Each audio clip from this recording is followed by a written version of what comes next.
someone to click. A simple way to up that CTR even more would be to tell someone sitting in ketchup in a bathtub is exponentially more interesting than someone sitting in their front yard. Titles are equally as important for getting someone to click. A simple way to up that CTR even more would be to title it I survived instead of I spent. That would add more intrigue and make it feel more extreme. In general, the more extreme, the better. I don't like bananas won't perform the same as bananas are the worst food on earth. Now, if you're in production or creative, you might be wondering, why does the title and thumbnail matter to me? Expectations is why. The title and thumbnail in the videos you will be producing set the expectations for the viewer of your video. Imagine you clicked on a video titled World's Largest Bouncy Castle, and the thumbnail had a giant yellow bouncy castle beside a bunch of huge buildings. Then, when the video plays, it's not a yellow bouncy castle. It's red. It's also not the world's largest. It's also in a field with no buildings like the thumbnail. You'd feel like you were lied to and click off because the video did not meet the expectations of the title/thumbnail. The live stream, I restarted it, homie. The videos you are making. How can you know how to start your video if you don't even know what expectations the viewer will have of you? Now, let's jump over to the second metric that matters, AVD. This is okay, you know, the cool thing about I thought somehow it just like automatically started playing the next stream for you or something, and you just like didn't notice it crashed or something like that. I was like, what? YouTube is they give super detailed graphs for every video that show the exact second we lose a viewer on every single video. He then attaches an image from one of his videos which shows the line graph for the viewer retention and continues saying, see that I mean the internet?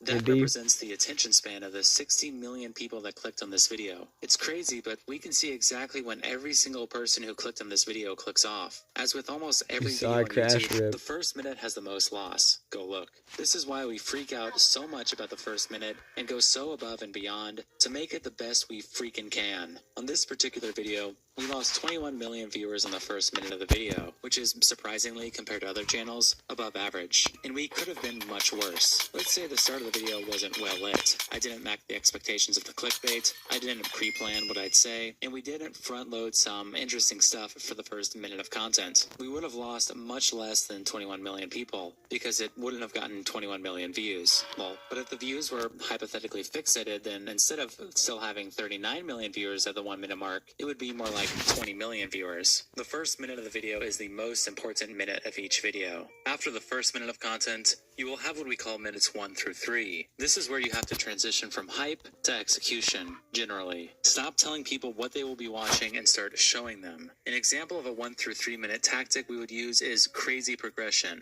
Let's say we have a 10-minute video about a guy surviving weeks in the woods. Instead of making the first 3 minutes of the video about his first day and then progressing from there like a logical filmmaker would, we try to cover multiple days in the first 3 minutes of the video so the viewer is now super invested in the story. They've seen this man survive multiple days in the woods. Subconsciously now, because they think they've seen this man survive a few days in the woods, but yeah, you just got a big instant rush real quick. And emotionally now want to know how much. Yep, subconsciously they try to fuck with your emotions. The 3-minute mark called a 3-minute re-engagement. A re-engagement can be described as content that is highly interesting, that fits the story, and makes people genuinely impressed. Another way to look at this is it's a segment that only Mr. Beast can do this. It's important to re-engage the viewer around this time because they could get bored of the story and click off. These re-engagements are usually spectacles and sometimes need lots of time and money to make perfect. A good example of a re-engagement is when Carl was put in charge of watching Josh and the $10,000 Every Day You Survive in Prison video. Following the first minute, then minutes 1 through 3, is obviously what we call minute 3 through minute 6, and is the next important part of the video. This is where you plan out all of the most exciting and interesting content that is also very simple. This includes lots of quick scene changes and highly simulating simple content that reflects the story. The goal is to make them fall like cutting the video once on average every 2 seconds. With the story, the people in the video, and overall the video itself. If we can get them to watch the first half of the video, there's a very high chance they'll watch to the end. Usually at the 6-minute mark, we will include other re-engagement that is highly interesting, but still needs a little more explanation, and will push the story in the back half of the video. And lastly, we have what we call back half content. I have to be careful writing this because I don't want you to ever for a second think I'm okay with content being subpar. Many videos have been killed because the back half content was ass, lol. But in general, once you have someone for 6 minutes, they're super invested in the story, and probably in what I call a lull. They are watching the video. That's honestly hilarious, though. Just because when I remember watching Mr. Beast videos, I was like, okay, I'll try to give this some whatever. Okay. I'll keep giving it the benefit of the doubt. I'll keep watching this. And about halfway through, or like, you know, fucking 5-10 minutes in, it's like, all right, I'm fucking done. I'm going off this. This is bullshit. I hate this shit. Without even realizing they're watching the video. Typically. Oh. See, this is what made me not like Mr. Beast videos, is the fast-paced slop. Hold up. Is the fast-paced slop. Yep, my priorities for watching videos is so I can play them in the background while I work and occasionally look at it. That's why I watch Asmongold and Nux. They both have a similar style, which is no style at all, and it's long enough, right? Like, don't get me wrong, there is some times with Nux where I feel like he's intentionally dragging it out a little bit longer or whatever, just for like the extra watch time. But with that being said, that could just be me thinking stuff, you know. And yeah, but we're like, maybe I'm wrong on that. And even if he is trying to drag it out a little bit longer for the watch time, oh well, you know, like a little bit extra. If people are watching it, then good on you, you know. But I don't care, like the commentary, right? That too, yeah, it is geeking too. He actually has the balls to say what he thinks without having to censor and try to be a family-friendly Mr. Beast, you know? Thing is, the watch time benefits both of us here, right? The doobie.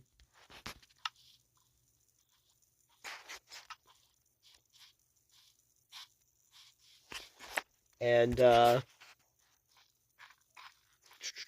yeah, watching Nux or whatever, it's not a boring thing, you know what I mean? Like yeah, it seems like he tries to stretch it out sometimes, but even if that is the case, yeah, kind of like you were saying, the commentary or whatever it's acceptable, you know? It's on par, it's decent, it's not just no bullshit. It's not no slop. No, I fucked up. I fast forwarded. It will be done in 5 days. You don't get to set or didn't add anything to the title and thumbnail. It obviously hooked the viewers and helped the first 3 minutes of the video about his first day, and then progressing from there like a logical filmmaker was. People genuinely impressed. Another way to look at this is it's a segment that only... I gotta find where we were. Mr. Beast can do this. It's important to content that reflects the story. The goal is to make them fall in love with the story, the people in the video, and overall the video itself. If we can get them to watch the first half of the video, there's a very high chance they'll watch it. I think it's around here. Usually at the 6-minute mark, we will include other re-engagement that is highly interesting, but still needs a little more explanation, and will push the story in the back half of the video. And lastly, we have what we call back half content. I have to be careful writing this because I don't want you to ever for a second think I'm okay with content being subpar. Many videos have been killed because the back half content was ass, lol. But in general, once you have someone for 6 minutes, they are super invested in the story, and probably in what I call a lull. They are watching the video without even realizing they're watching the video. Typically, the not as good content would be in the back half of the video. Don't ever signal the end of the video unless it's to build hype for the prize or payoff at the end of the video. This is where long explanation bits can live, and if something unexpected happens or things don't go to plan, that can be turned into content. The above paragraphs are why you'll hear us ask what minute mark in the video that you are working on is. Whether it is production, creative, or editing, you must always know what minute mark the content you are working on is. If you don't, then you're not doing it right. I just whipped out a calculator, and the combined seconds of content of our last 100 videos is 81,801 seconds, which divided by 100 means the average Mr. Beast video is 808 seconds, or 13 minutes and 37 seconds. Some are shorter, like when we do a real-time shoot or something more emotional and don't want it to get dragged out, and some are longer. Giants. Making the emotional ones shorter. Almost as if it doesn't know how to react during emotional situations. Okay. Spectacles like giving away an island as an example. But 13 minutes is the average, and you are expected to know when producing which minute of that 13 minutes you are working on. And since we are on the topic of retention graphs, here is a cool visual. And then there is a visual attached that shows the shape of the... So if someone has to pause to use the bathroom and it happens to be at the 6-minute mark, well, good luck coming back to the vid, right? Or to that vid.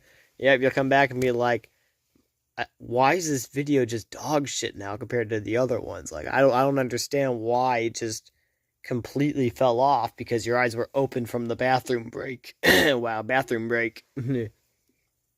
Audience retention graph can tell you which parts of the video are most and least interesting to viewers. And then 4 different images depicting certain parts. It says... When the line of the chart is flat, it means viewers are watching that part of your video from start to finish. Then this image, and it says, gradual declines mean viewers are losing interest over time. All videos on YouTube generally taper off during the playback period. And then another image here, and it says, spikes appear when more viewers are watching, rewatching, or sharing those parts of your video. And then another graph, dips mean viewers are abandoning or skipping at that specific part of the video.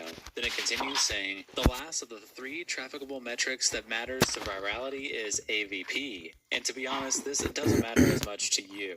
Usually the length of the video will be decided by me or Tyler. I just need you to make people watch as long as possible. Another non-trackable thing about virality I'd like you to know is what we call the wow factor. And it's definitely the most subjective. You can check all the above boxes for CTR and AVD, but the video can still do F for us. An example of the wow factor would be our 100 Days in a Circle video. We offered someone $500,000 if they could live in a circle in a field for 100 days, and instead of starting with his house in the circle that he would live in, we bring it in on a crane 30 seconds into the video. Why? Because who the fuck else on YouTube can do that, lol? The fact that we lifted a house on a crane didn't add anything to the title and thumbnail. It obviously hooked the viewers and helped retention, but there are millions of ways we could have done that easier. It's arguably, from a data standpoint, illogical and a waste of time, but the impression it leaves on the viewer is invaluable for us. Anytime we do something that no other creator can do, that separates us in their mind and makes our videos more special to them.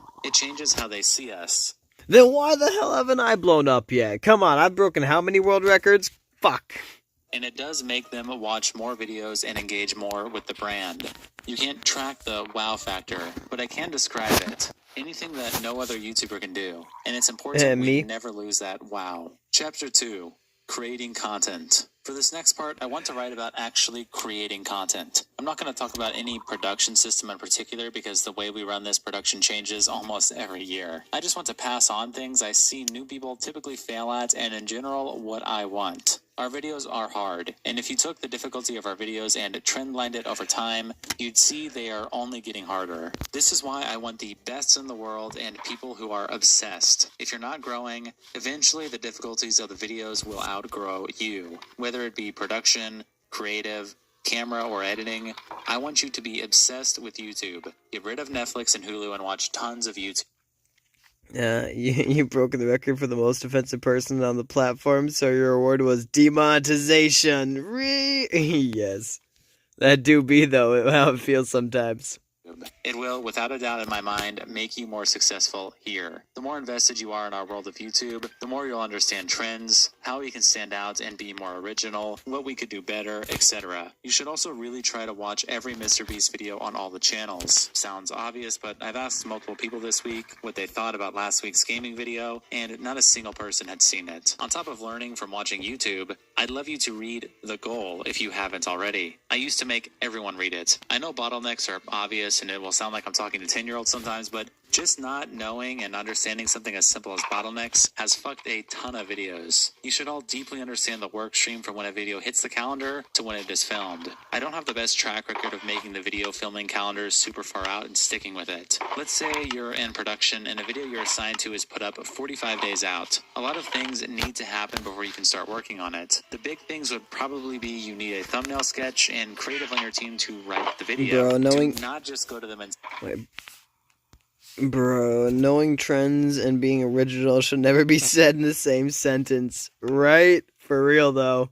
Say, I need creative. Let me know when it's done. And I need a thumbnail. Let me know when it's done. This is what most people do. And it's one of the reasons why we fail so much. I want you to look them in the eyes and tell them they are the bottleneck and take it a step farther and explain why they are the bottleneck so you both are on the same page. Tyler, you are my bottleneck. I have 45 days to make this video happen, and I cannot begin to work on it until I know what the contents of the video is. I need you to confirm you understand this is important, and we need to set a date on when the creative will be done. Now this person, who also has tons of shit going on, is aware of how important this discussion is, and you guys can prio it accordingly. Now let's say Tyler and you agree it will be done in 5 days. You don't get to set a reminder for 5 days and not talk to him for 5 days. Every single day, you must check in on Tyler and make sure he is still on track to hit the target date. I want less excuses in this company. Take ownership and don't give your project a chance to fail. Dumping your bottleneck on someone and then just walking away until it's done is lazy and it gives room for error. And I want you to have a mindset that God himself couldn't stop you from making this video on time. Check in daily. Leave no room for error. Oh, God can stop anything. Brain dump about random things and explain why we do / say certain things. If you understand all of this, then you'll be in a good spot. Like, seriously, these are cheat codes and you should take them to heart. Video everything.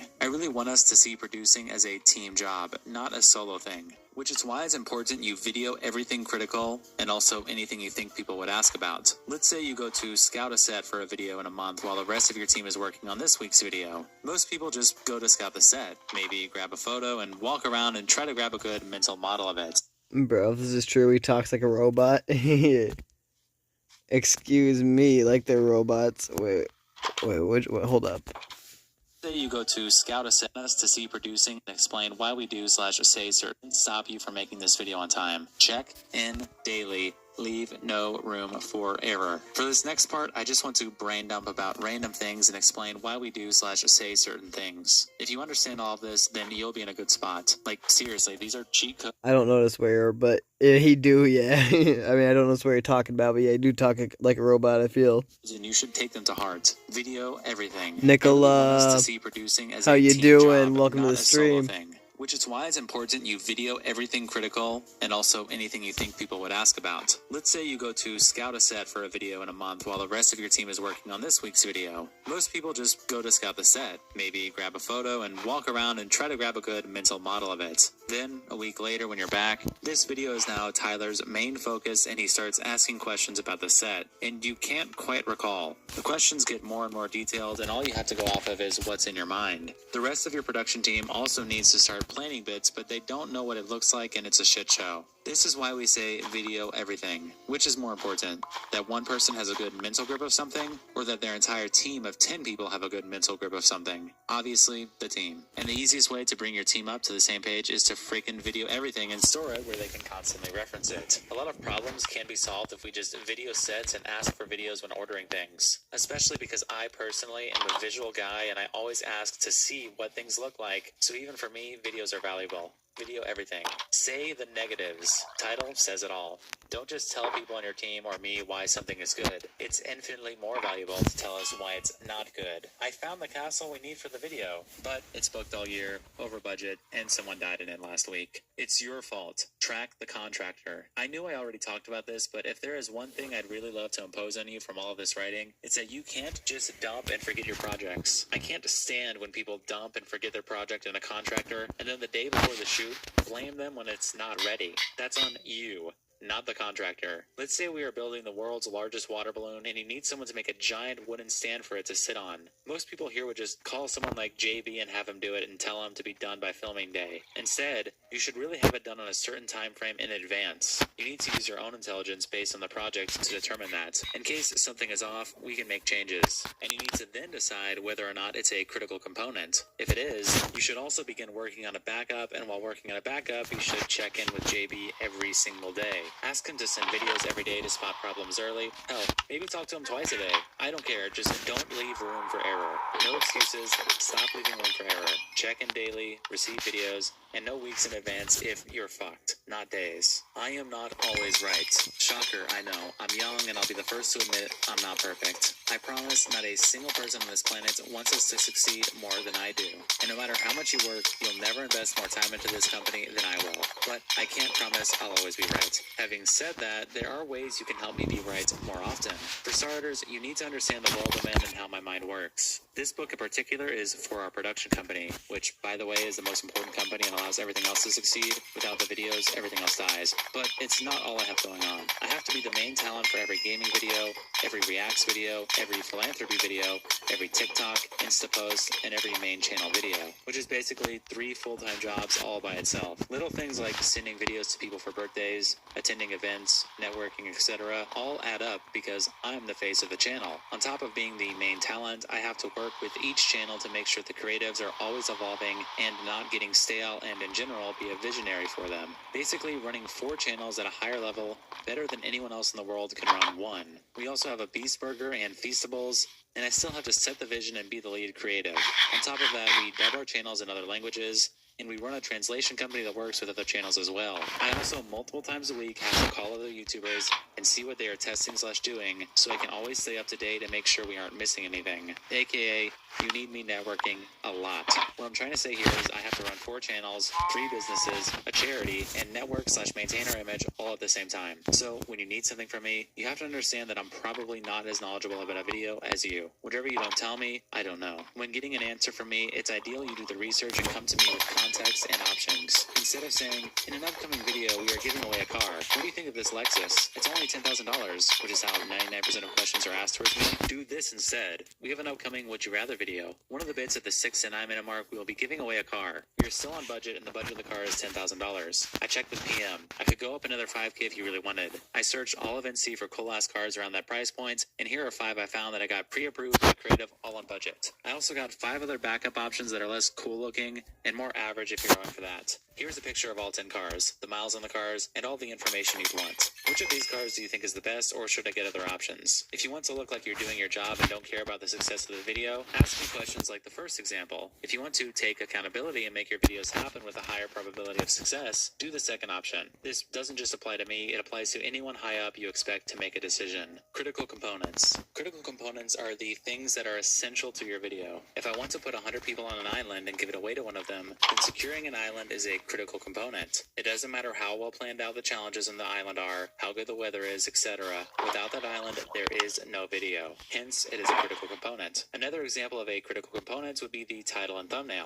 Remember that bouncy castle story from earlier? How the thumbnail had a yellow bouncy castle, but the video a red one? The thumbnails of the videos you're producing can also create critical components. A third example of a critical component would be if the creative on your team pitched me a video of 10 challenges and I said, I like the video, but mostly because of challenge 3 and 7. I hate the video without them. Challenge 3 and 7 are now essential to your video and thus critical components. Critical components can come from literally anywhere, and once something you're working on is labeled as such, you treat it like your baby. Without what you're working on, we do not have a video. Protect it at all costs. Check on it 10 times a day. Obsess over it, make a backup.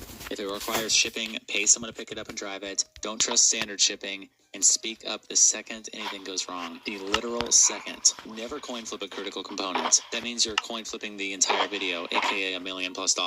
And always bring in me or James earlier rather than later. Communication lines. It's very important as a company we maintain proper communication lines, on-set and off-set. There is always someone responsible for everything in the video, and if multiple people are responsible for the same thing, then that's a problem and needs to be fixed immediately. Ideally, when communicating across departments, you go up and then over. If you skip and just go below, you must then call and let the people in charge know. Let's say you're a production coordinator and you call a writer and tell him you need some bits about a sandwich being cooked with lava. Seems harmless. Except now Tyler, head of creative, has no idea what his writer is working on, and worse, doesn't know that's an option when he directs the video. Will, head of production, also has no idea this has been set into motion, and when planning and tracking the progress of the video, doesn't know how to account for this. Will later finds out about it and assumes Tyler approved the bit and starts planning on how to make lava, and then wastes 3 days making lava until Tyler catches wind, and then Tyler asks her, why is she making lava? And she has no idea, and everyone is confused. This is what happens when you don't follow proper communication lines. If when this bit was requested, Tyler and Allie were called first, days of bullshit would have been saved. Seems simple, but it happens dozens of times a week and causes tons of double and triple work. Creativity saves money. I don't think it comes as a surprise when I say we don't have unlimited money here. We can't have every video constantly going over budget because the money has to come from somewhere. But you're in a tough spot because I constantly want better and better videos. A lot of people who work here have definitely thought before, if Jimmy wants us to be on budget, why does he keep asking us to do so many expensive things? Or,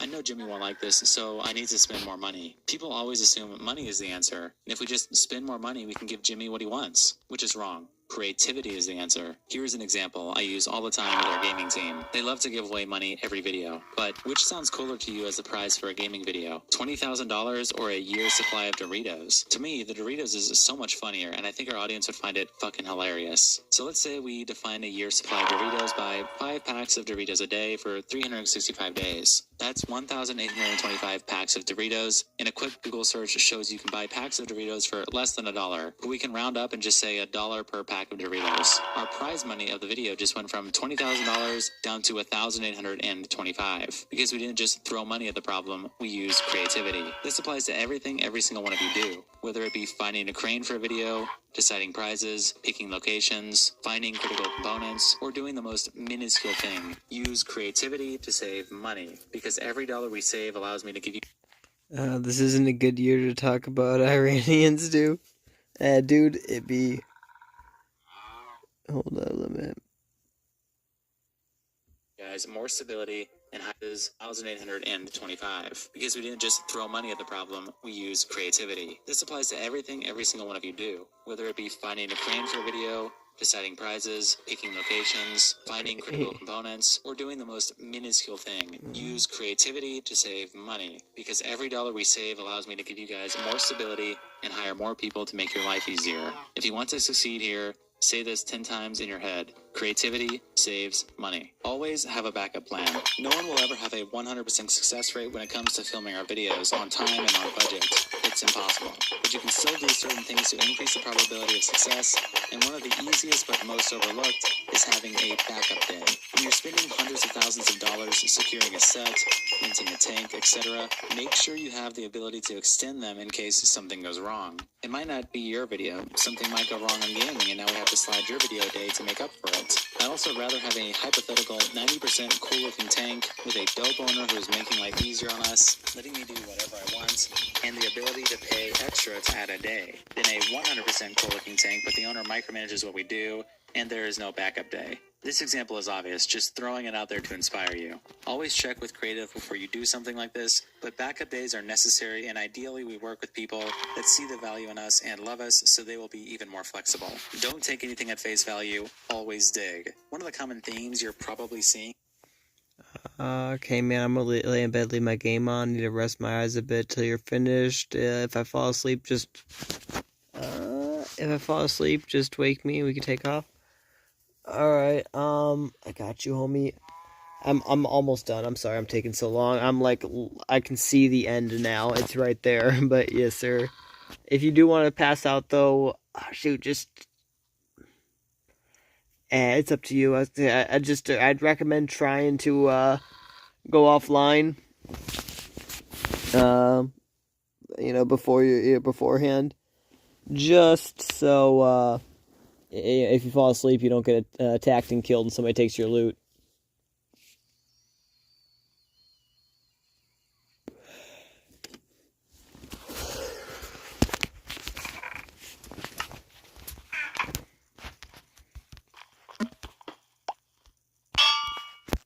Alright, heck yeah.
will be in YouTube chat. That YouTube chat. Alright, bet.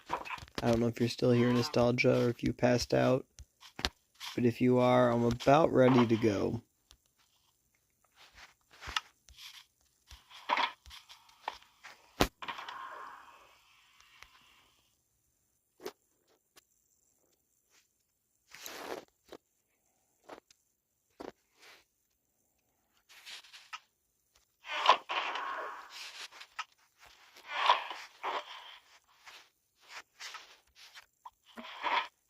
Coming, heck yeah.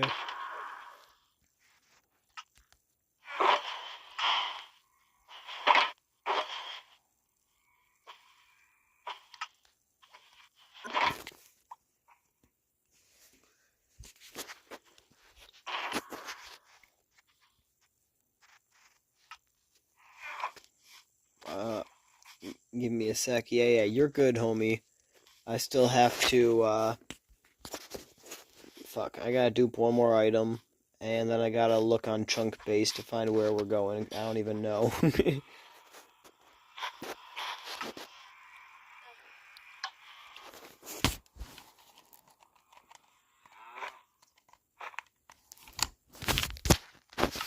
Alright, okay, nice.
Nostalgia, how you doing, bro?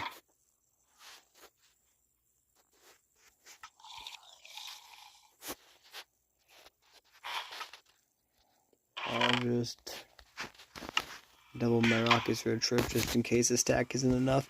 Oh, here, I got a shulker right here for you, homie. It had some rockets and stuff in it and everything.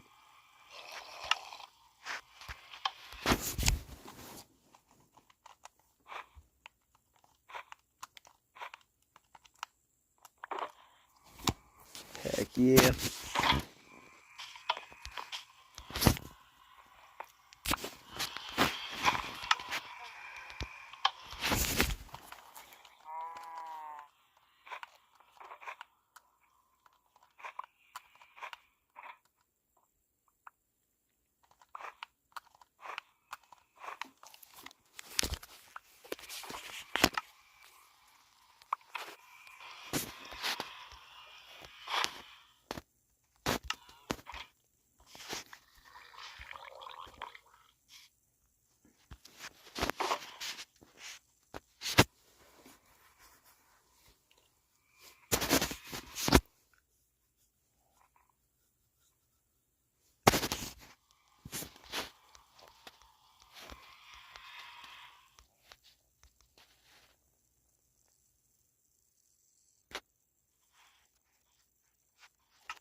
So yeah, make sure you got everything, homie, that you want to take with you.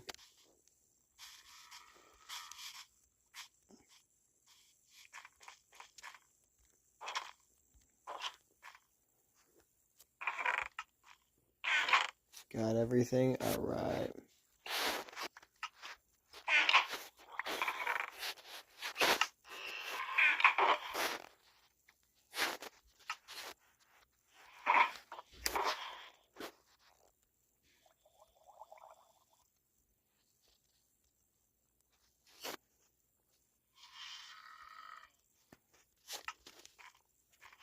I'm double checking.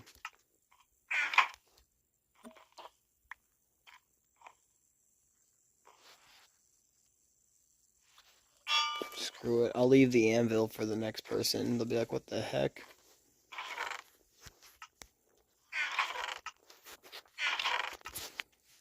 Alright, so first thing I'm going to do is have to turn on screensaver and mute my game until we're done with this, because I don't want anybody to know where we're going.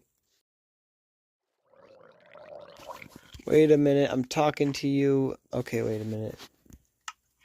Shoot, I'm talking to you on the game, but there's nobody else online right now. So, maybe we should try to text in the game if you're down.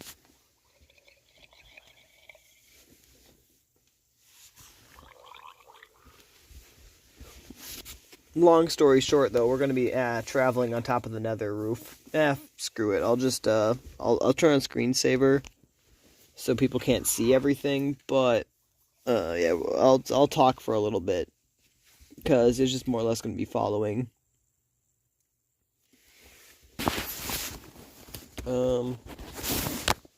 Shit, I didn't do the chunk base part yet.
Okay, I think I found a place. Oh, just give me one moment.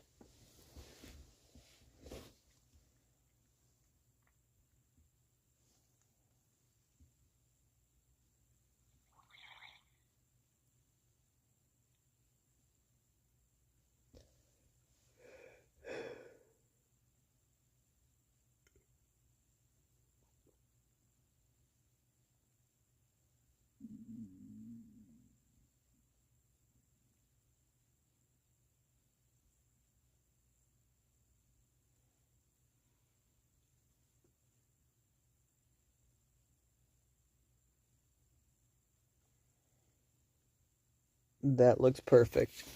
Alright, I have the coordinates, Nostalgia. Let me make sure.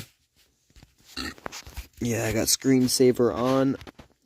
I'm going to send you the coordinates in the chat since there's nobody else online right now. And then I'm just not going to look at them. We're going to, like I said, we're going to travel in the Nether because it's way faster that way.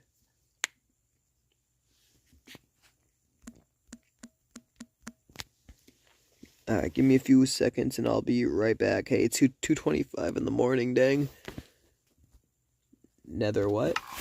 We're going to travel in the Nether with Elytras. But give me 1 second, I'll be right back.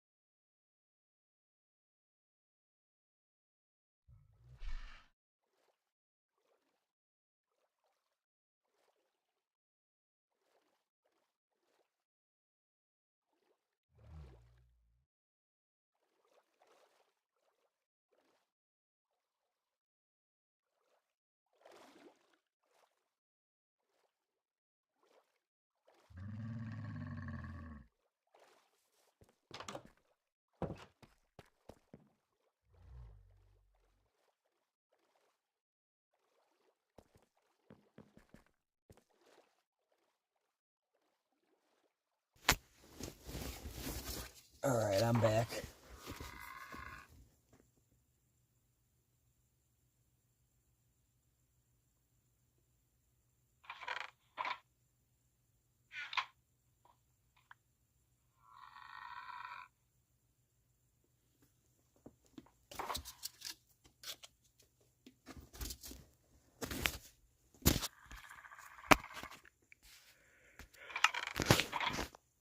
Hope I don't die.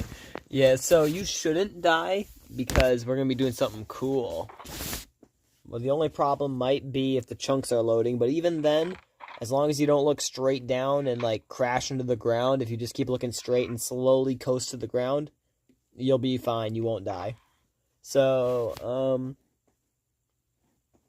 basically we're going to travel on the Nether roof. Yeah.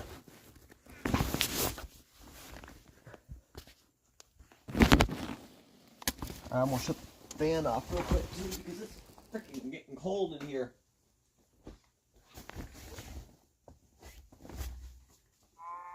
I guess I can do this right now.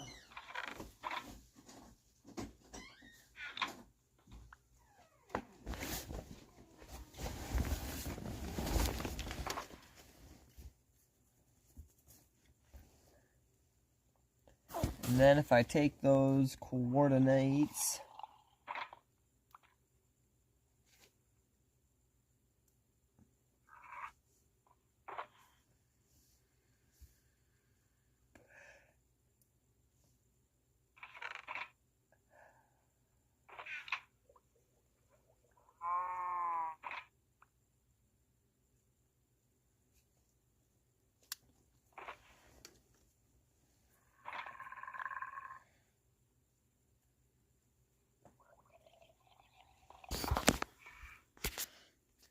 alright, these are the coordinates we need to go in the Nether.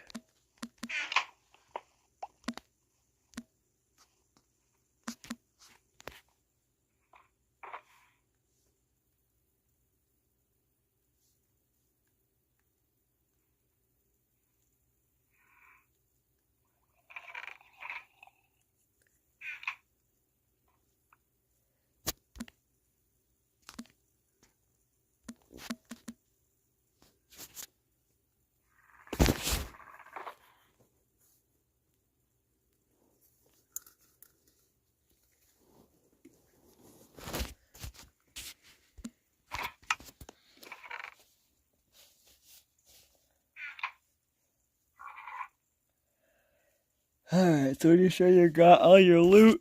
Alright, so you know, I got most of mine.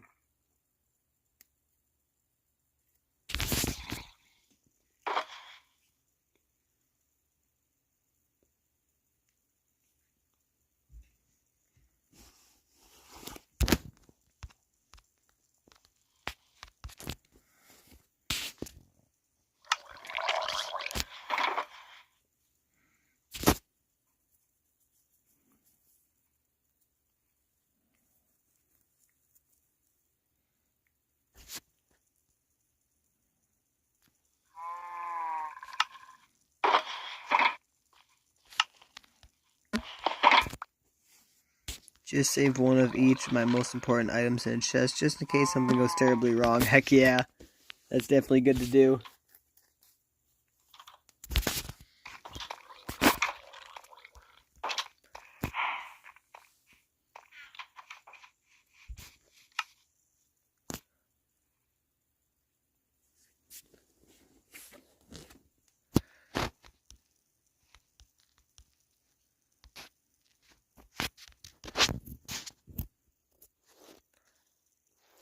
Wait a minute, nostalgia.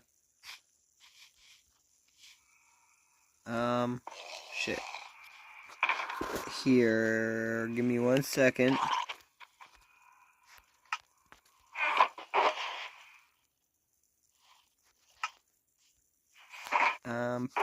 Put here. Well, you don't need to put this on, but here's an armor set. It's not a god set, but it's basically a god set. Put the boots on for sure while we're flying, because it'll give you Feather Falling 4, which will basically make you stronger. But yeah, if you want, you can definitely put the whole armor set on. I just know that yours has like some, a cool design. You might want to keep it, but if you don't mind, and we can always make it again, honestly. So yeah, if you want, just put that on. It should keep you more protected. And thanks, yes sir.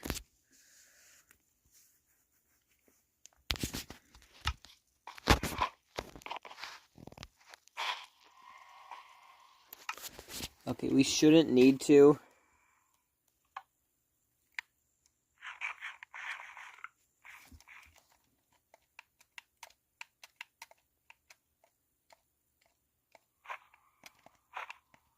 But just in case, I dupe 2 more elytras. 1 for me and 1 for you.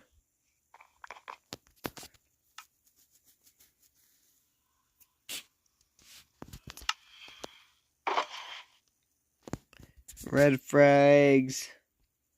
How you doing, homie? I gotta keep my screensaver on at the moment, because we're gonna be moving base, and I don't want everybody to see where we're gonna be going. Nostalgia. I'm going to tear apart this machine here, and I'm gonna put it inside the bundle so all the pieces stay together like a little Lego set.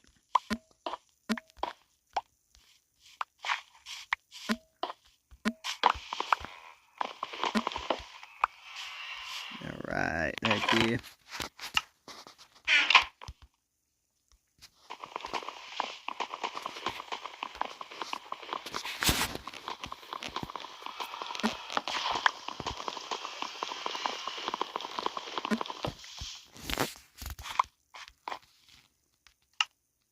Nicola, how you doing? Welcome everybody. I'm sorry I have screensaver on at the moment. We'll shut that off soon as we get to a safe location. I just don't want people to know our coordinates. At least I don't want enemies to know it.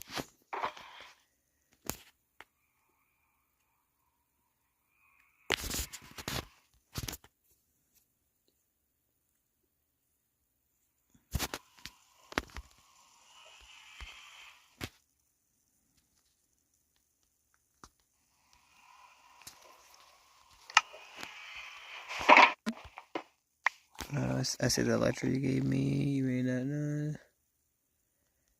Oh, yeah. Heck yeah. Yeah, the only reason I knew that is because of the texture pack thing I'm using. It lets me see when people do that, and I'm like, I mean, I guess not when they do it, but it lets me see when they have it on. I'm like, huh? How'd you get that? But hey.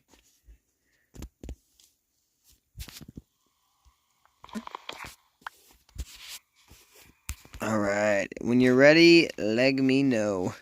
I'm going to reset my spawn point here at the moment, just in case I die.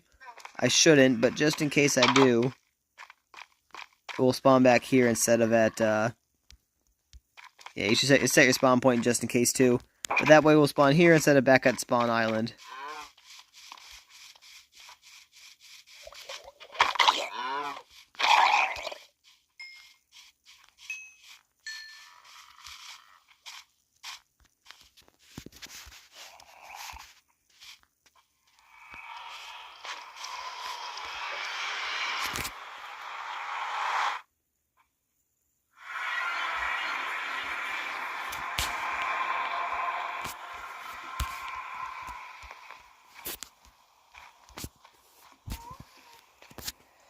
Alright, so I have those numbers wrote down. Give me 1 second. I gotta find them.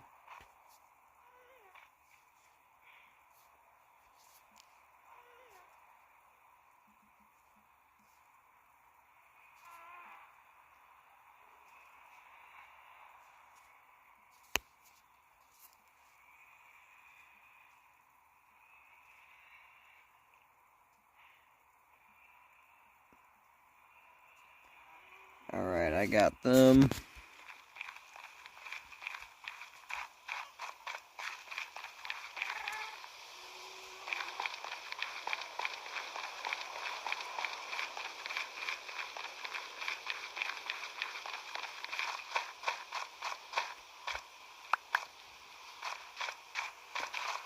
I mean, this is the right direction, but we just need to, I know, we'll just do this. No. Yeah. Let's do this to throw them off our trail a little. If you run and you jump over and over, it lets you go faster.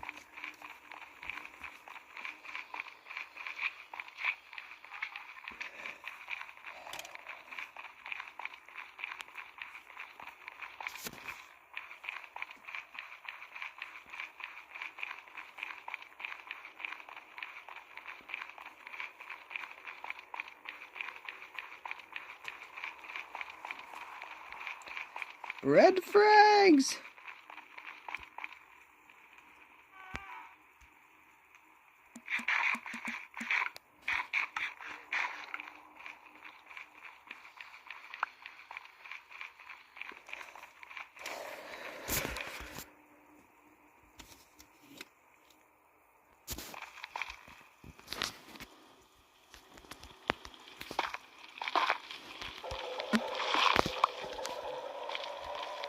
He anchored the golem. Yes.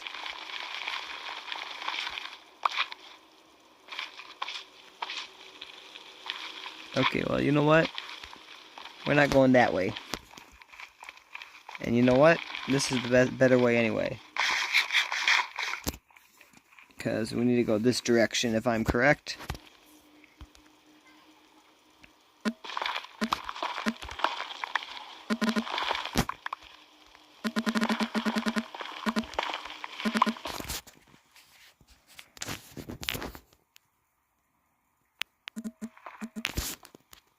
Holy fuck. I gave myself a heart attack. I thought that was lava.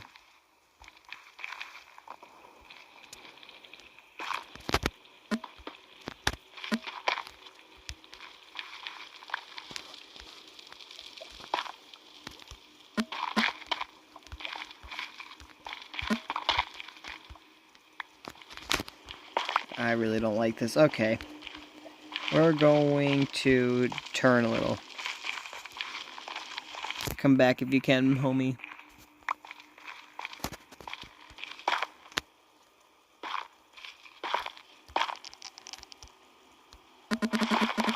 Yeah, I don't like that.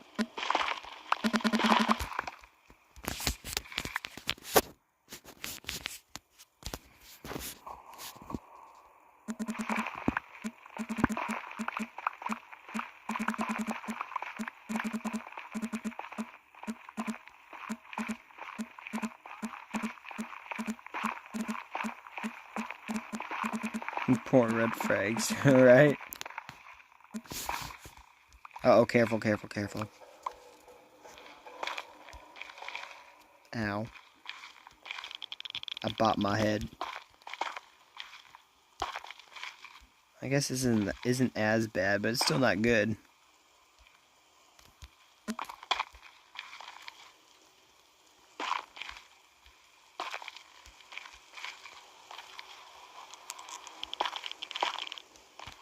Woo.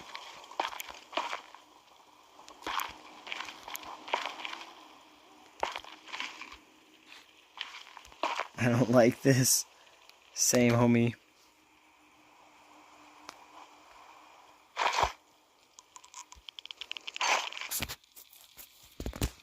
Yeah, just stand a little bit back so you don't get blasted if we get hit by a ghast.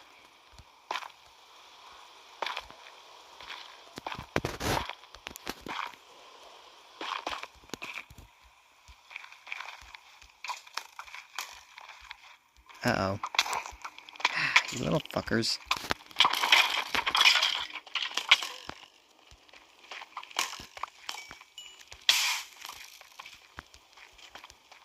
Leave me alone, I'm busy.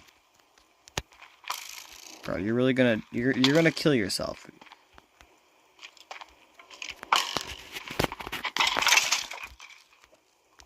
No, you good. I think they aggroed on me, but even if they did on you, it's all good. He wanted to die. I was trying to let him live so I could finish my bridge, but... Ah! Little fucking twat.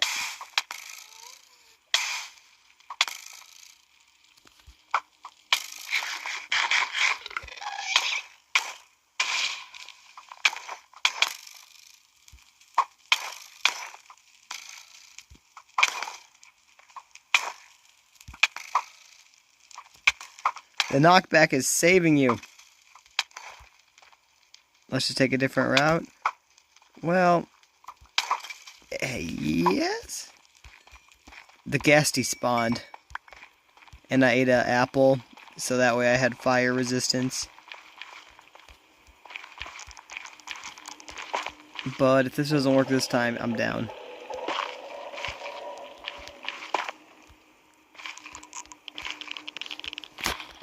Because they say a third time's a charm, right?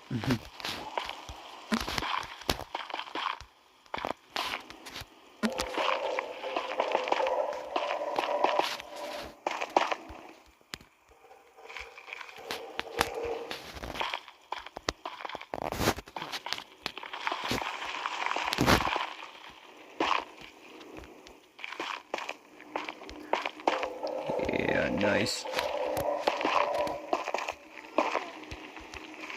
Heck yeah.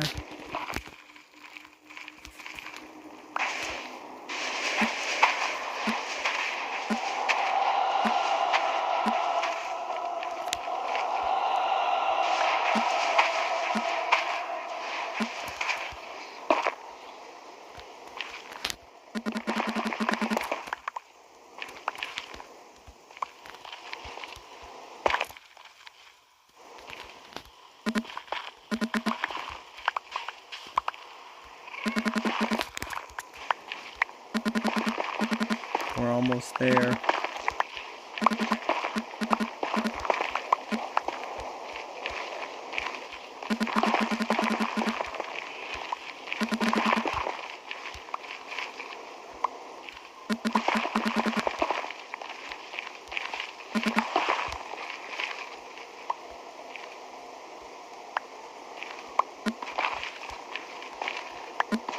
We need one higher than this.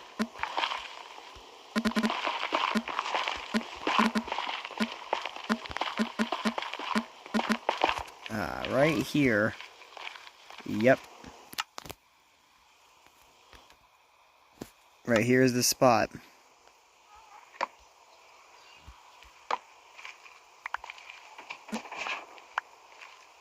No. I mean, this might direct them to where we went, but they won't know anything.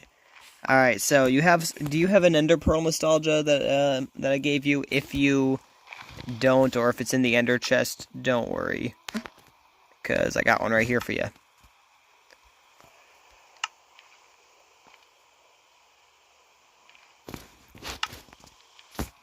Okay, you do got one? Well, if you don't, I can give you this one. I mean, I know you have them, but, like, if you don't have them on your person, if they're in a chest or if they're in a shulker, it's all good.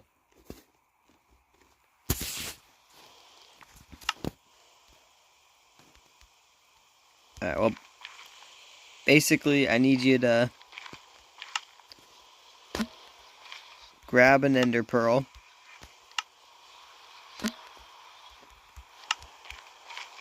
They're in the shulker? Yeah, alright, bet. Grab an ender pearl, crouch, jump up here. What the heck? Okay, I lied.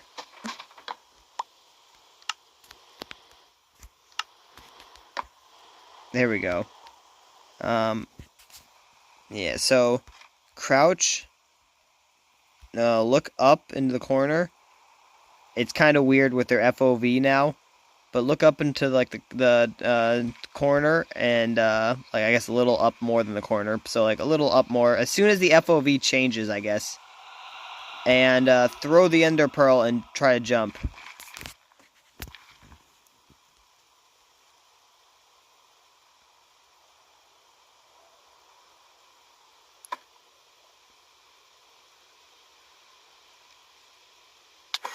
Jump. Jump. Okay, never mind. Hold up. Maybe look a little higher. Maybe. But try to ender pearl up again. Anyway, yeah, make sure you're crouching too. Crouch. Yeah.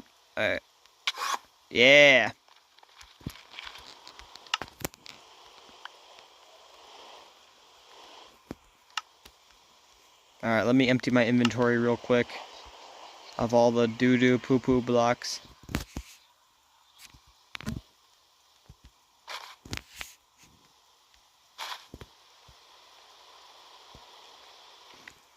Yeah, it's probably good.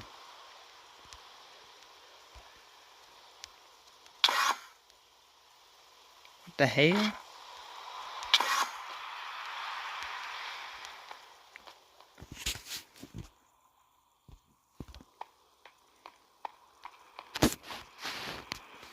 Alright, now, Nostalgia, do not save and quit while we're up here. If you do, you'll be teleported back down. And we'll have to do this again.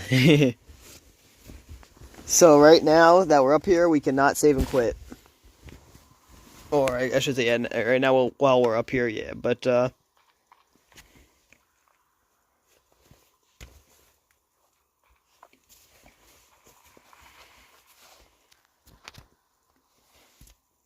we need to go this way and this way. Alright, we're gonna start flying. You know the coordinates, right?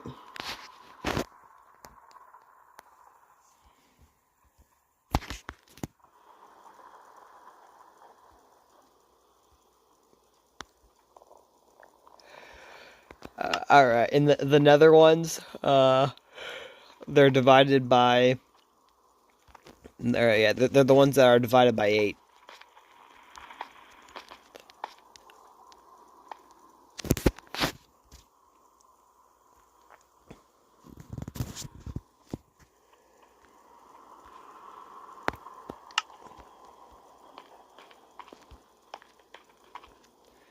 Alright, well, I'm gonna try to start flying. I just don't want to lose you. So, if I lose you, try to say something. If the game starts to lag, don't look straight down and don't look straight up. Go in third person and make sure you're flying as straight as you can. And when you land, you should hopefully not take any damage. Also, if you start to lag and you want to make sure you're safe, make sure you eat an enchanted golden apple. Do you have a few of those? Because if you don't, then there's 6 right there. Okay, heck yeah. Alright, so yeah, we need to go... I mean, it doesn't matter which way we go first, but I'm going to go this one first until I get this number... or until I get our first number correct. And after our first number is correct, then I'm going to go this way until our second number is correct. Yeah, just make sure you have enough rockets. Wait. So yeah, just I want to make sure you're not losing nothing. Just in case we don't meet up or whatever, you'll have that, for emergency. You'll have that for emergencies. Because I don't know if you have Silk Touch, but if you don't, then you can set a few down. Crap. But you can only set them down underneath the nether roof. Okay, well, screw it. Let's start this trip.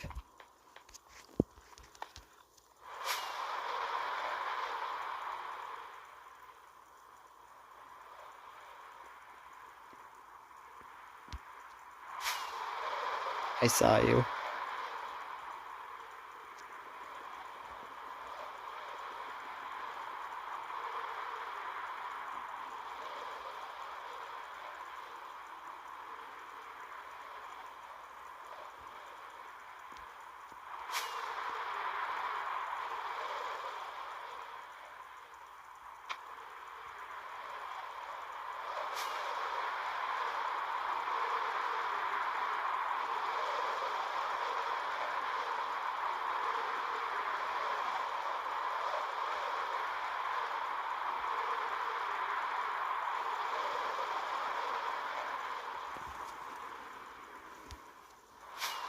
Alright, after we get to the first one, I guess, yeah, since when we both get to the first number, we can meet up, and then we'll go to the second number.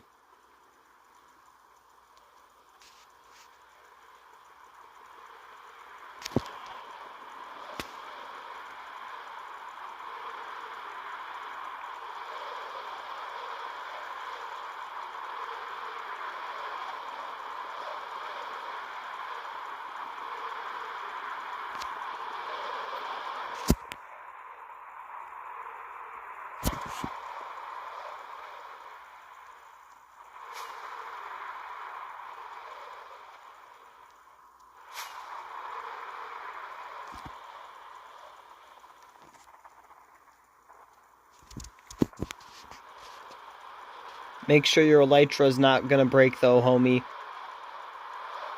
While you're flying, if you can, go into your inventory and just make sure your elytra's not gonna break.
You found the creeking biome in Pale Garden? Nice. Yeah, I think I found it on stream too the other day or yesterday, but I grabbed a creaking heart and a sapling.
Alright, I'm almost to the first number, Nostalgia.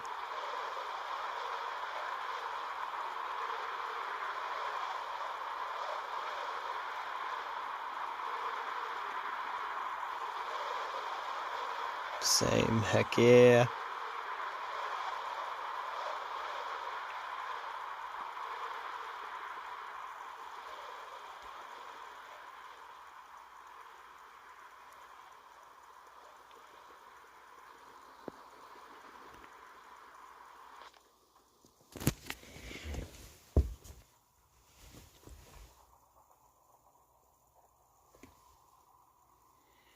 Alright, I'm to the first number, and my second number is negative 420 right now.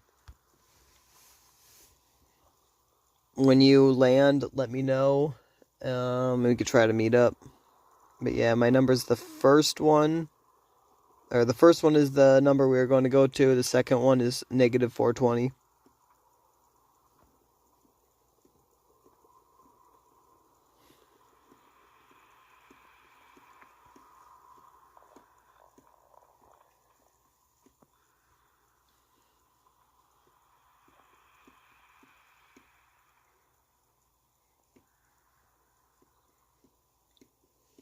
So hopefully that gives you information on where I'm at.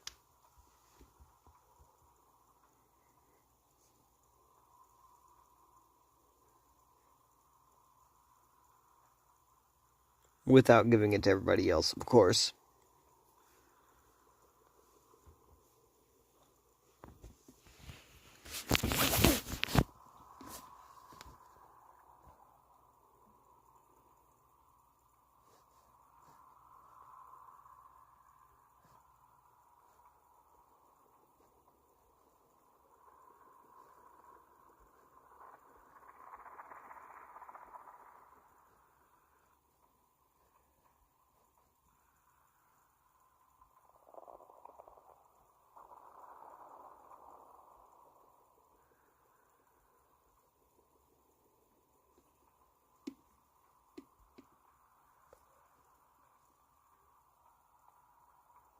Oh, crap.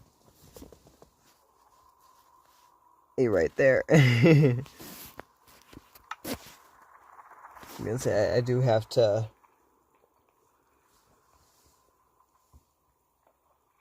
Oh, crap. I do gotta shield castles real quick. In Clash of Kings and Revenge of Sultans. But let me double check when. If I double check when, hopefully I have an hour plus of time left I can still spare, and then yeah, because I don't plan on streaming for another hour. Well, I think we're gonna be there before then, so yeah. If you want, you can start heading to the second number now, Nostalgia.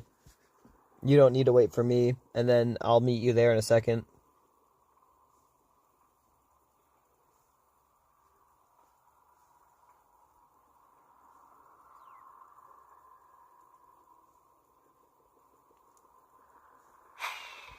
Alright, I got an hour and 18 minutes.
I can't wait to get there. As soon as we get there, I'm going to reward my brain with dopamine. So that way I feel a feeling of accomplishment for doing this. Same, yeah, Nostalgia's going to smoke weed for the first time. No, I'm kidding. I'm teasing you. I know you're saying you can't wait to get there because, yeah, to be there.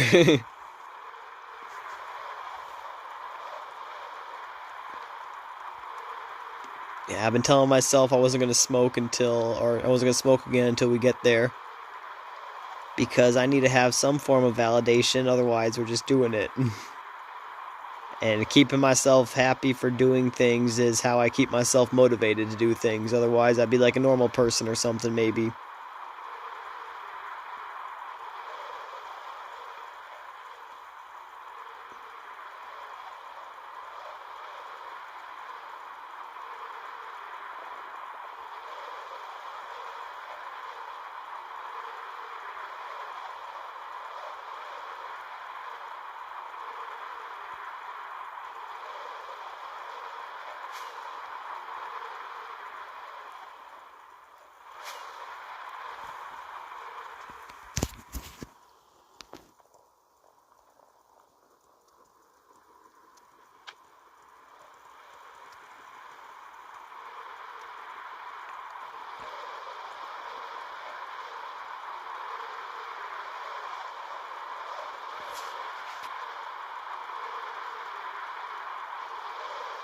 Alright, I got 1,000-ish more blocks.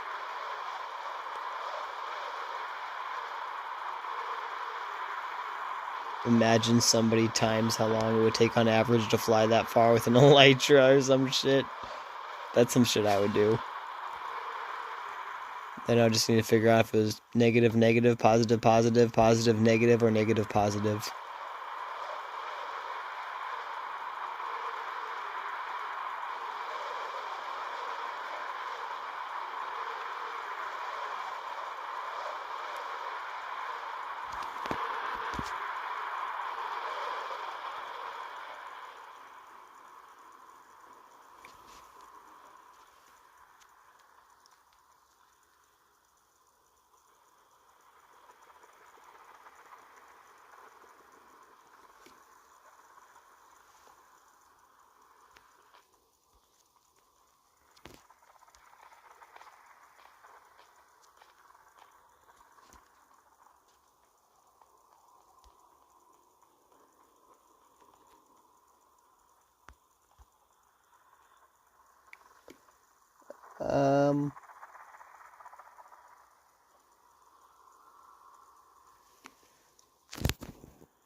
There you are.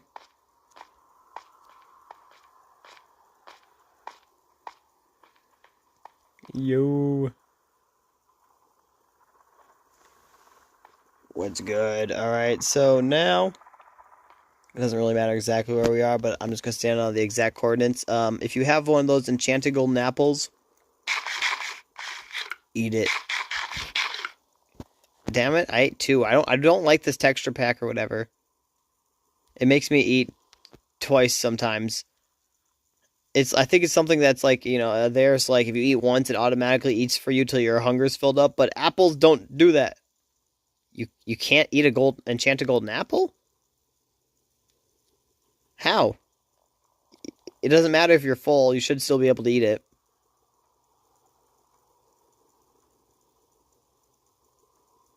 Wait, look up. Don't look at the bedrock, maybe. I don't know.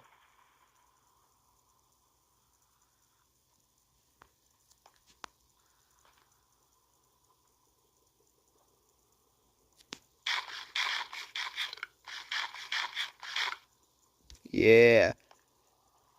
Alright, now we save and quit. Because those enchanted golden apples give us fire resistance.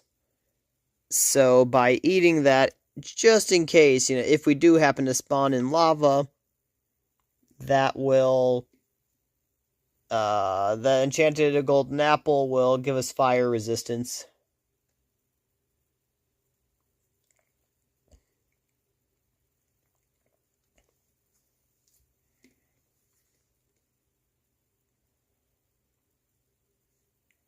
Hey, I hope you have a flint and steel.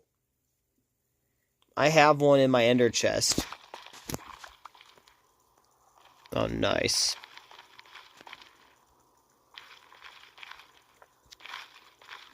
Oh, look right there, bro.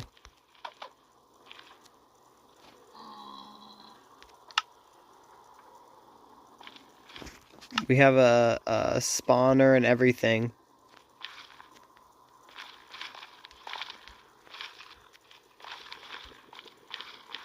Alright. Oh, hell nah.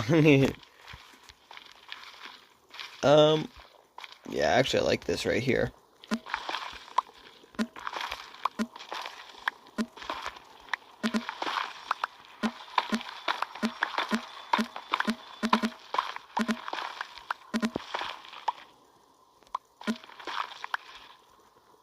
It's a little too far back.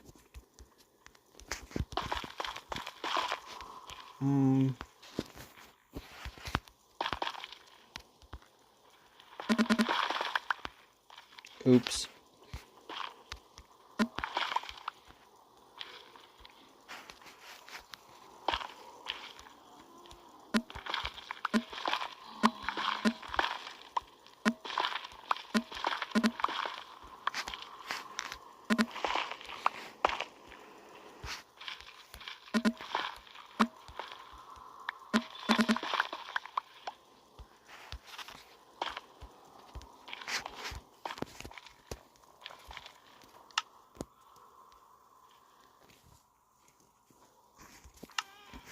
Hey, I got a flint and steel.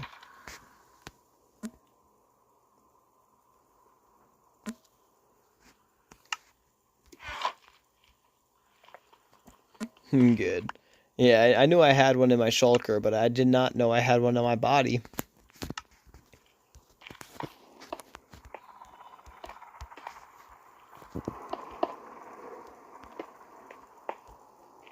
Man, that whole flight was stressful, dude.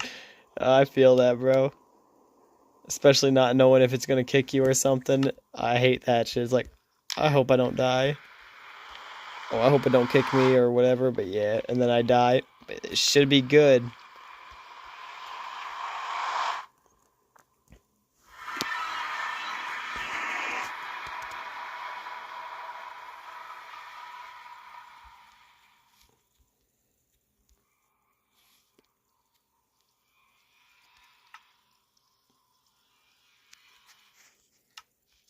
Alright, first things first. Make it morning.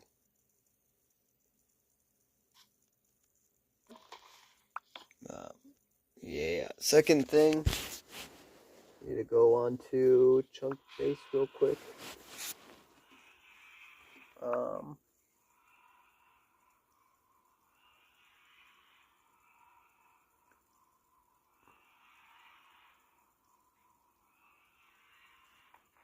Oh wait, yeah, the first coordinates I sent are the ones we need to go to. You're out? Damn, that was a good drop on armor. And then that number. Bro, I keep wanting to say the numbers.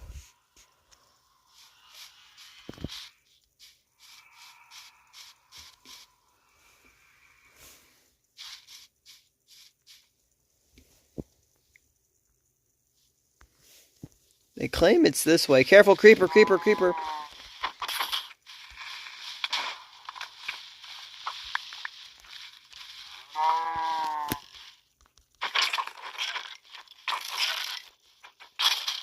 Oh, yo, nostalgia, right over here, over here.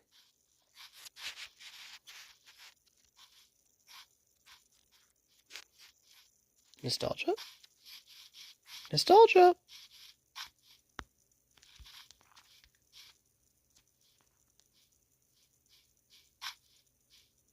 See my name, homie? Yeah, this way.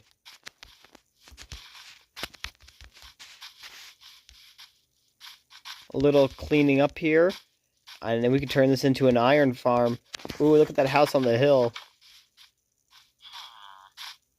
That could be a temporary house, or we could turn it into one of our mini homes for, like, you know how those rich people have their side houses and stuff? Yeah, we could have one of those. That'd be our, like, mini house or something. Dude, my freaking heart. I tried to tell you, but the stream is a little bit delayed. So I assume that happened. Oh, I love the height on this. We have a little bit of a view. I like it. Oh, there's literally a goat up here. I don't know how. Is this? Holy crap! That's the tallest birch tree I've ever seen. There's a donkey right next to a goat. This must be considered mountain terrain up here? Ah, yes, some villagers to enslave. Yes, sir. When nightfall comes, we need to lock them in their houses so that way they don't die, and then I can figure out how to make an iron farm with them later. Or I might do it tonight still too. I don't know, but probably not because I have to do some. I gotta do a whole bunch of crap tomorrow.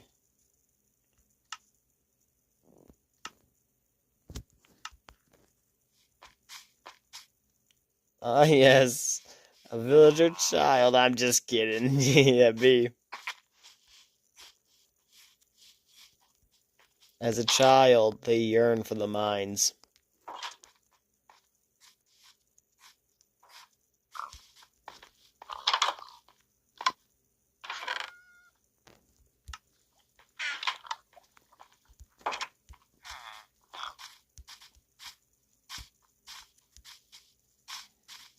That's why they're called miners. Yes.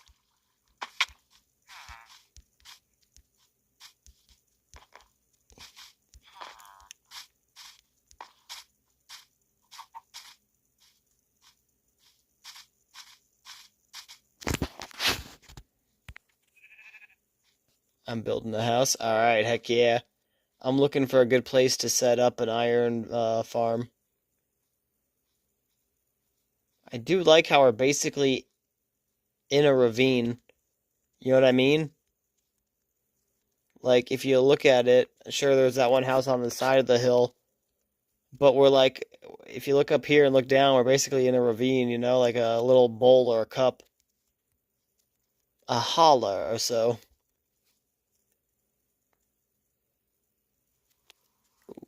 And look over yonder.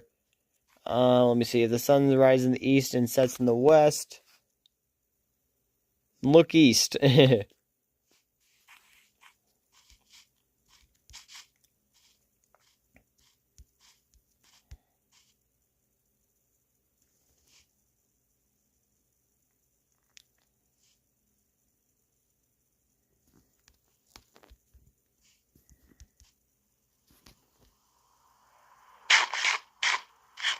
Oh, bro, there's another village right here.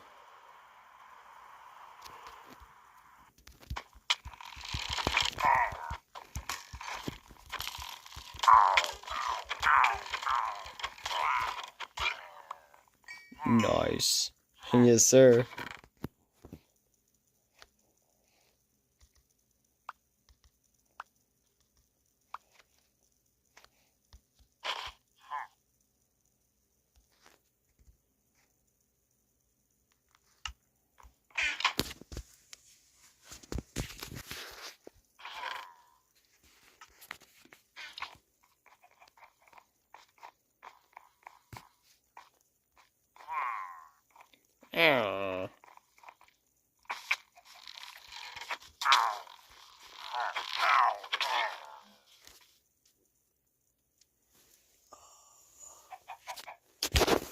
Look.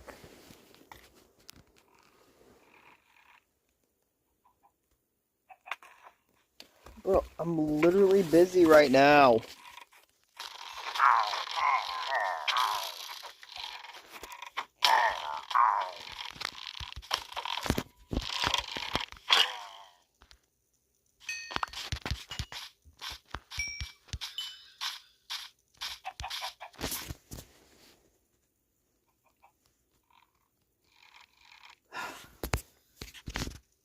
You will not fuck off, will you?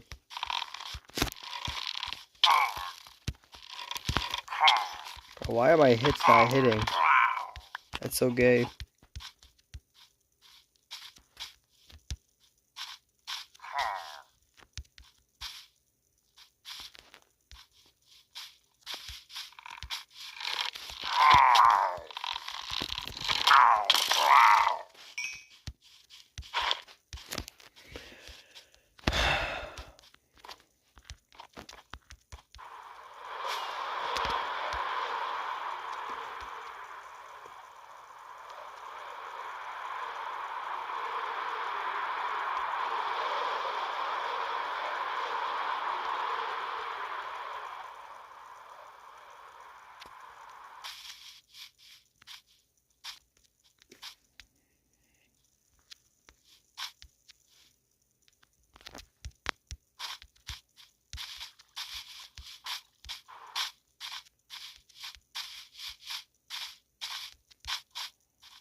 I also like the way this village looks, though, because, like, I don't know, it just looks cool.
Noise. Yellow. Oh, we should probably place a spawn down. What do you think? You want to place your bed somewhere in here?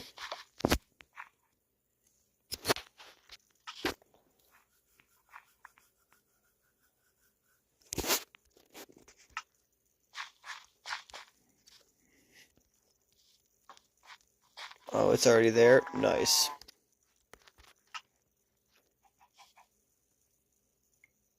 Can I have my bed? I think your guy picked it up.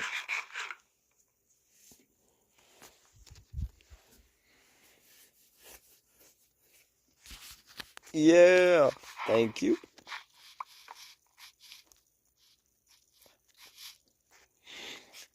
Yo, you good? Bro, look at this weird cave here. This almost looks man-made at the beginning. You know what I mean? Like it's like a square almost. And then you get into it and it's like, oh, it's not really, it's just a small cave. But it looks weird, almost like you can make a house in here.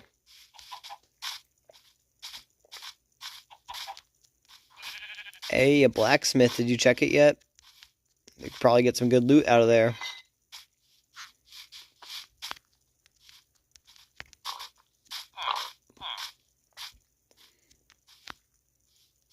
That's what you call a typical Minecraft cave. That'd be... Alright, I'm going to do something.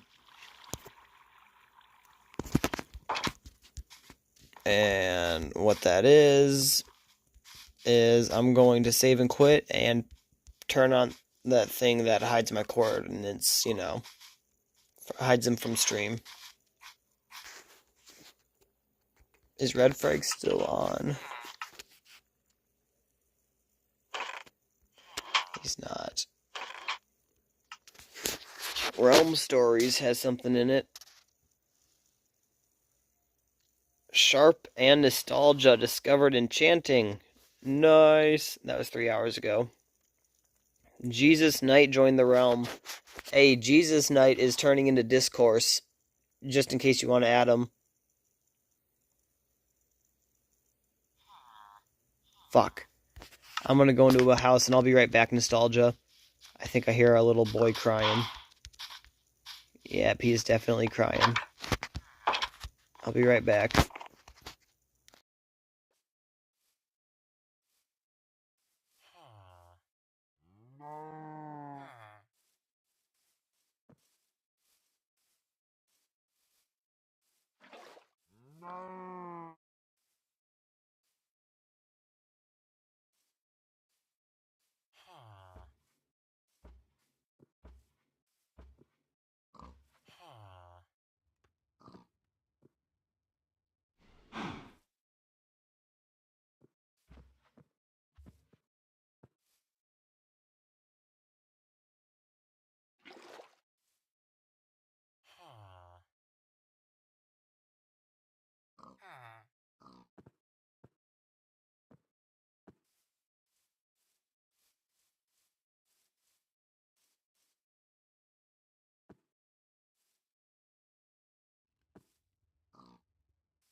Yo, nostalgia. If night comes, can you keep trying to sleep for a few seconds or for a few days just so the villagers don't die?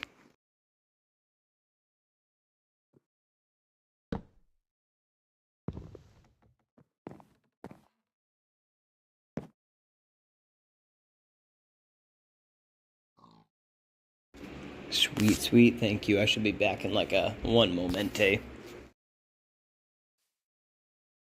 Oh, I might smoke too now before I get back. I forgot about that. I was gonna do that too.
Alright, I have loaded the fire, and I've got the kid quiet. I'm just going to smoke up real quick, and I'll be back on in the game in it, like, real quick. Crap, okay, I lied. I'm gonna smoke up real quick, I'm gonna save and quit, and then I'm gonna come back in the game so I can hide my coordinates, but yeah. Sweet, sweet, and, yeah, thanks for checking, or, keeping the stuff going, Nostalgia. You a G.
We're back. I just gotta save and quit real quick, like.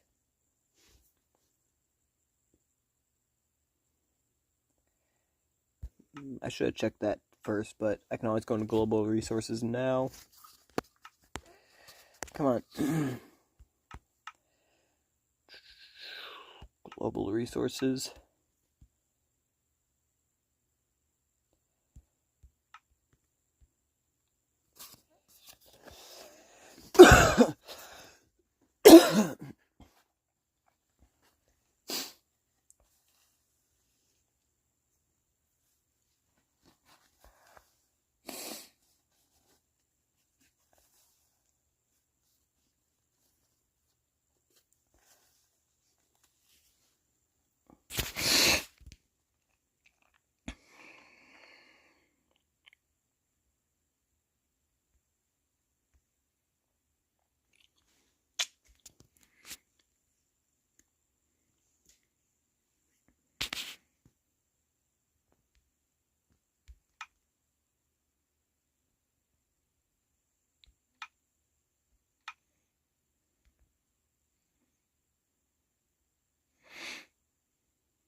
Alright, I'm going to bed. Have a good night.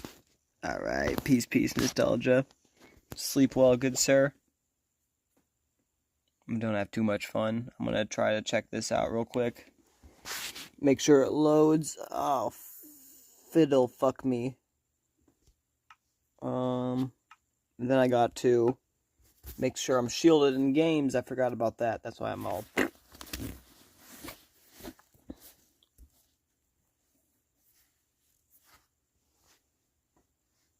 But yeah, sleep well, bro. Don't have too much fun.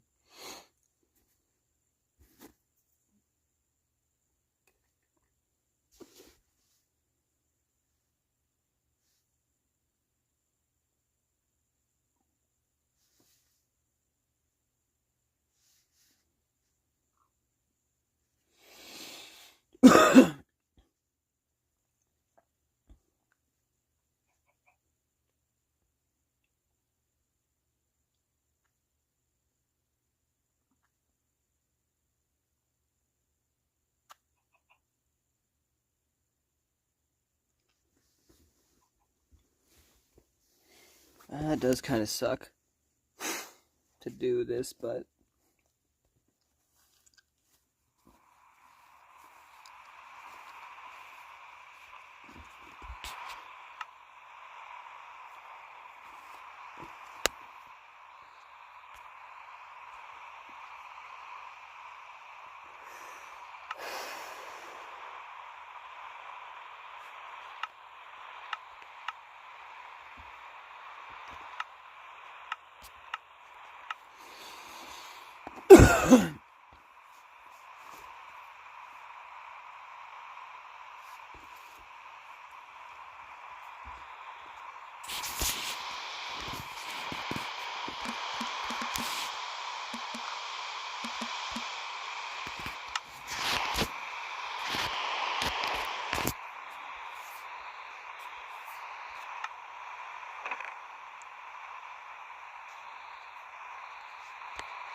What's the worst villager in Minecraft? You might think of the librarian that refused to give me the right trade for 30 minutes in this video, but there's actually a much less useful villager, the leather worker. First, leatherworkers trade you leather armor, which is obviously the worst armor in the game. But it gets worse because this armor is really overpriced. You're mainly paying for the fact that leatherworkers dye the armor so you can be fashionable. And this would be kind of cool if they made custom clothing that can only be acquired from them, like how the ominous banner is only obtainable by killing a raid captain, but they just choose 2 random dyes for the leather armor, and you could easily do that, or use even more dyes for more customization. And even worse, these guys are pretty much useless for selling to because they only buy leather, rabbit hide, and turtle scoot, and who has tons of those? Maybe now that rabbits are little chunguses, you could get rabbit hide easier, but it's just not worth it. But worst of all, there used to be one reason to trade with leather workers. If you spend almost 100 emeralds to level a leather worker up, it will sell you a saddle, which isn't even useful anymore because they're craftable now.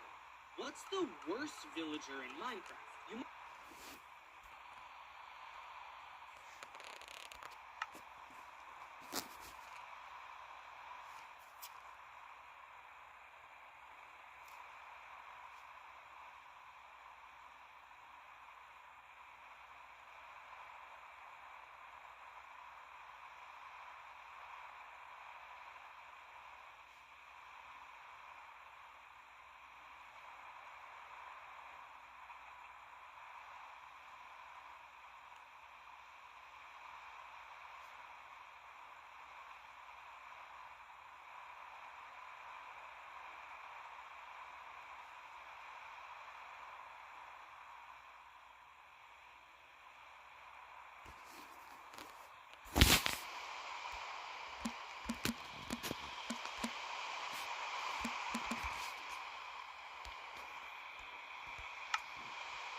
Old Spice Gentlemen.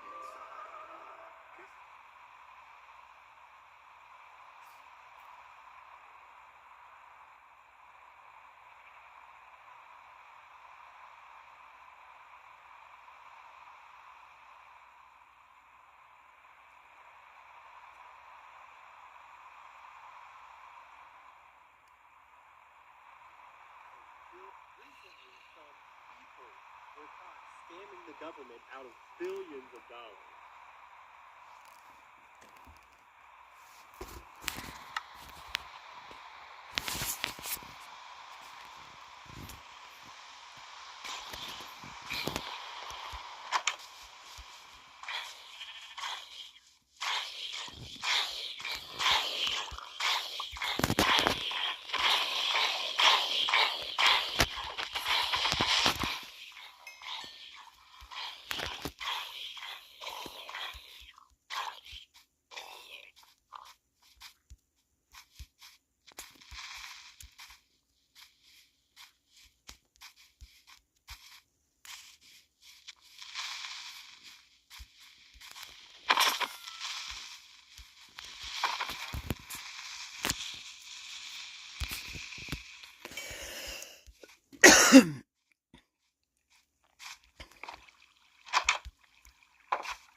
don't know why Mojang has this weird glitch where pillager patrols don't spawn anymore. But oh well.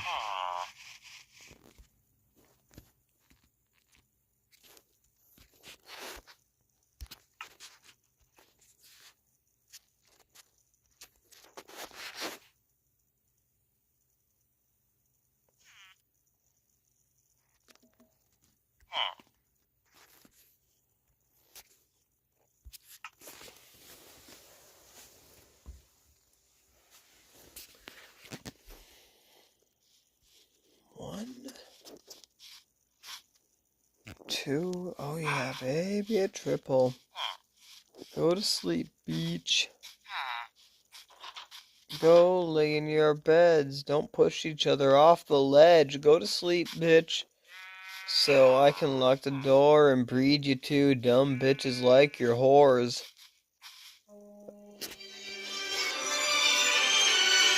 Hey, 419. On day 192.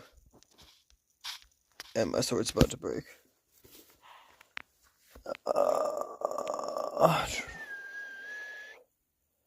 Anyone else going to join us? It seems like everybody's trying to join us, if I'm being honest, homie. I'm trying to avoid joining with everybody right now. I mean, obviously, like I said, you and Red Frags, Nostalgia, because Nostalgia's been there since day one in the realm and stuff before this one. And, yeah, but everybody seems to want to join. Honestly, I gave some loot to somebody that is probably decent, but I figured... Yeah, usually I wouldn't give somebody like that loot, but I figured screw it, I'll be nice. Hey, happy 420, and if he tries to betray or something, or to attack, it'll make for better content, in my opinion. Alright, give me a second.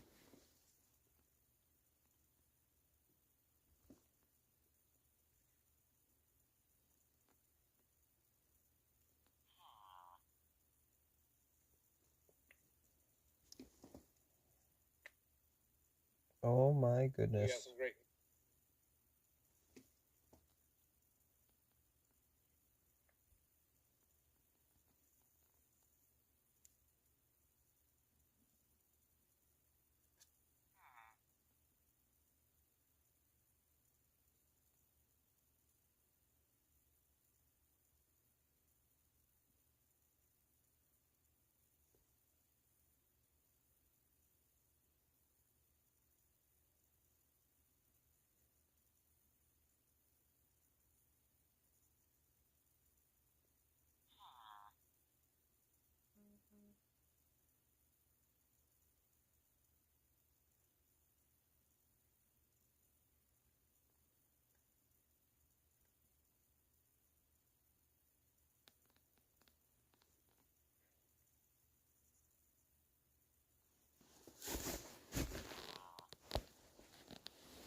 Alright, give me a second, guys.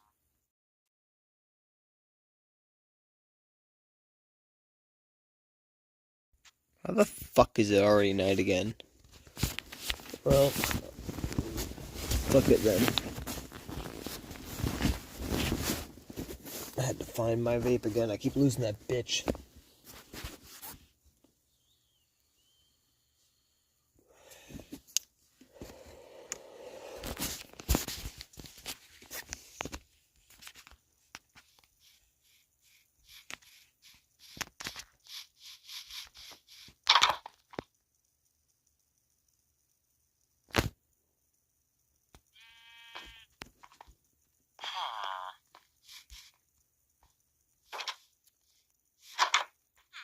Where the fuck were you, bitch?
Alright guys, we're gonna end stream here. I got a shield on my other game, and yeah, I'm gonna get ready for tomorrow. I gotta be up in like hour and a half. So yeah, I hope you all enjoyed. I hope you all having a great day. If you did, he lost his job. If you did, a like and or subscription would be amazing. I've been doing this for about 10 years now, and well, nobody loves me. Everybody hates me. I'm gonna eat some worms. Yeah, if you know what that's from, you're old school. But yeah, anyway, hope you all enjoyed, and yeah, hope you're all having a great day, and peace out, everyone. See ya.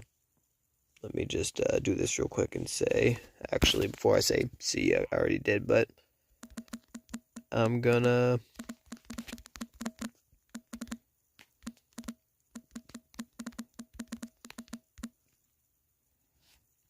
Yeah, I'm gonna head to bed. I'll be on ASAP.